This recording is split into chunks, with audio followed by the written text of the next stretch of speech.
Number one, put God first. Put God first in everything you do. Everything that you think you see in me, everything that I've accomplished, everything that you think I have, and I have a few things, everything that I have is by the grace of God. Understand that. It's a gift. 40 years ago, March 27th, 1975, it was 40 years ago, just this past March, I was flunking out of college. I had a 1.7 grade point average. I hope none of you can relate. I had a 1.7 grade point average. I was sitting in my mother's beauty shop. They still call it beauty shops now? What they call it now? Yeah, I was sitting in the beauty parlor. I was sitting in my mother's beauty parlor, and I'm looking in the mirror, and I see behind me this woman under the dryer. And every time she looked up, every time I looked up, she was looking at me, just looking me in the eye. And I didn't know who she was, and I said, she said, somebody give me a pen, give me a pencil, I have a prophecy. March 27, 1975, she said, boy, you are gonna travel the world and speak to millions of people. Now mind you, I was flunked out of college. I'm thinking about joining the army. I didn't know what I was gonna do, and she's telling me I'm gonna travel the world and speak to millions of people. Well, I have traveled the world, and I have spoke to millions of people.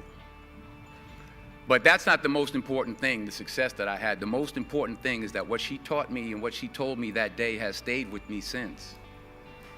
I've been protected, I've been directed, I've been corrected. I've kept God in my life, and it's kept me humble. I didn't always stick with him, but he always stuck with me. So stick with him in everything you do. If you think you want to do what you think I've done, then do what I've done and stick with God. Number two, fail big. That's right. Fail big. Today is the beginning of the rest of your life, and it can be very frightening. It's a new world out there. It's a mean world out there, and you only live once. So do what you feel passionate about. Take chances professionally. Don't be afraid to fail. There's an old IQ test, was 9 dots, and you had to draw 5 lines with a pencil within these 9 dots without lifting the pencil. The only way to do it was to go outside the box. So don't be afraid to go outside the box. Don't be afraid to think outside the box. Don't be afraid to fail big, to dream big. But remember, dreams without goals are just dreams, and they ultimately fuel disappointment. So have dreams, but have goals.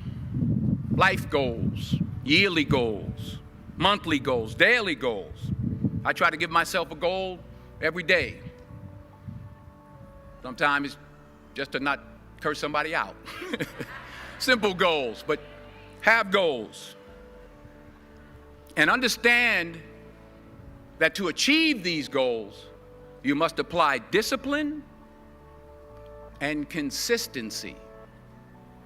In order to achieve your goals, you must apply discipline, which you have already done, and consistency every day, not just on Tuesday and miss a few days.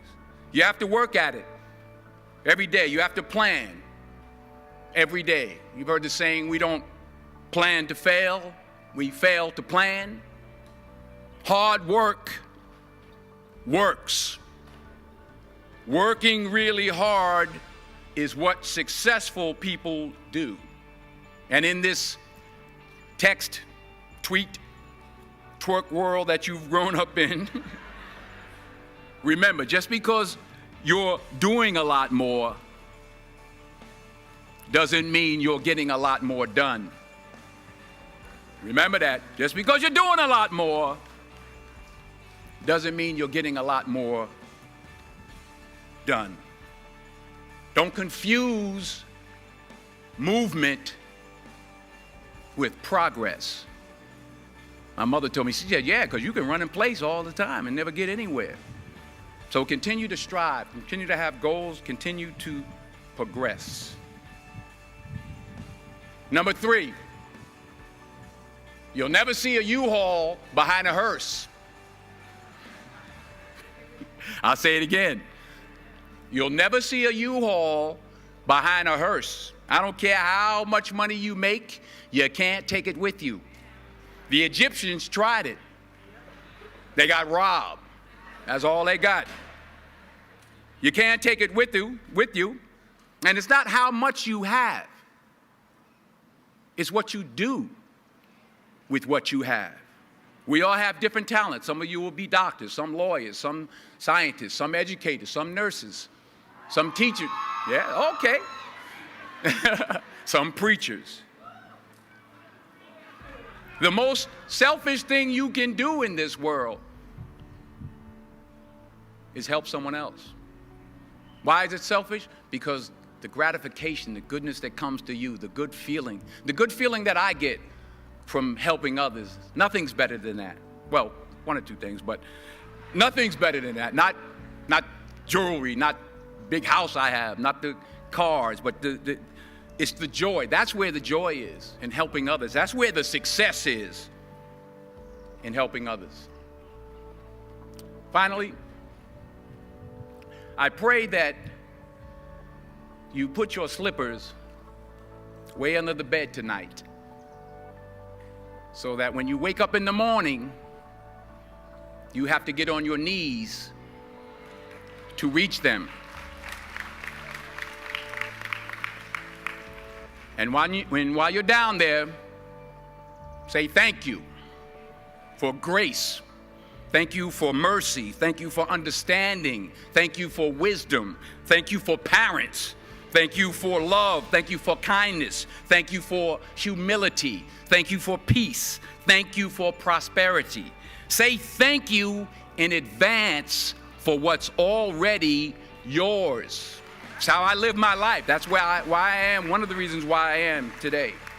Say thank you in advance for what is already yours. True desire in the heart for anything good is God's proof to you, sent beforehand to indicate that it's yours already.